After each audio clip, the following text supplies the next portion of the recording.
प्रिय भक्तों, आज आप सबको मैं महाकालेश्वर एवं पारद शिवलिंग की महिमा को बताऊंगा कि उनकी महिमा कैसा है और किस प्रकार से आपको फलित होगा।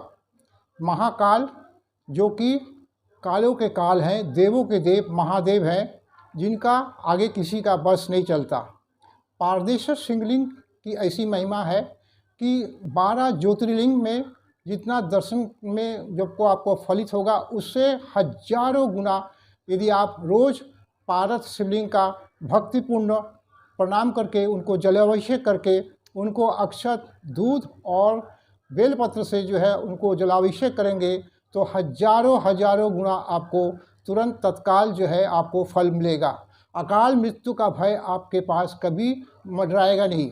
एवं महाकालेश्वर जो कि कालों के काल, काल मतलब समय, जो कि समय को अपने बस में कर लेते हैं, वो ऐसे काल हैं जो कि उसके आगे किसी का बस नहीं चलता। महाकालेश्वर की महिमा अपरंपार है। उनकी भक्ति करना, उनकी श्रद्धा करना, उनकी पूजना एक अद्भुत चमत्कार है। एक बार की घटना मैं आपको बता रहा हूँ कि जब देव और असुरों में अघोर संघर्ष चल रहा था, तो उसी समय शुक्राचार्य जो असुरों के गुरु थे, उन्होंने महादेव का अघोर जो है तपस्या किया और तपस्या करने के बाद उनको फल प्राप्ति किया। भगवान शिव उनके सामने आके प्रकट हुए।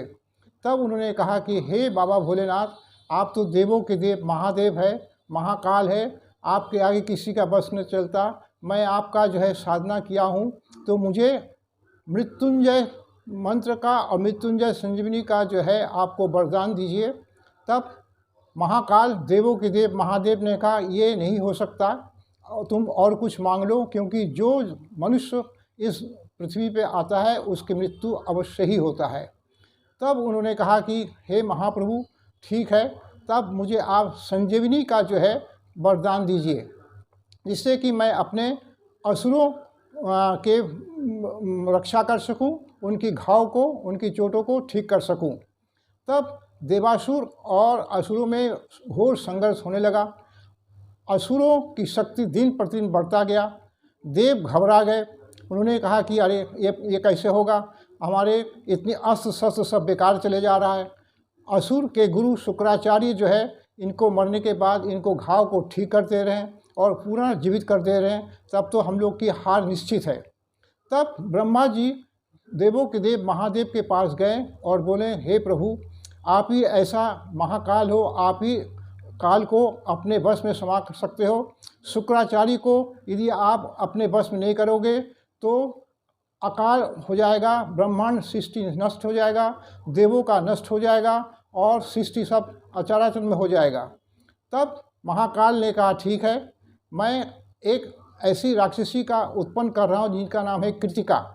कृतिका राक्षसिनी जो है शुक्राचार्य को अपने पेट में निगल लिया और वो शुक्राचार्य अपने उस कृतिका राक्षसी के पेट में ही समा गए, अर्थात काल को उन्होंने बस में कर लिया, जिसके कारण उनकी मृत्यु भी नहीं हुआ और उनका जो है जो राक्षस जो उनका जो था वो भी जो है लड़ने नहीं पाए और देवों के महादेव से कृपा से जो है देवों का विजय हुआ। इसलिए काल मतलब समय, मतलब एक वही जो समय को रोक सकता है, जिसको कहते हैं महाकाल, महाकालेश्वर, अर्थात उनके बिना इस दुनिया पे एक क्षण भी कुछ नहीं सकता है।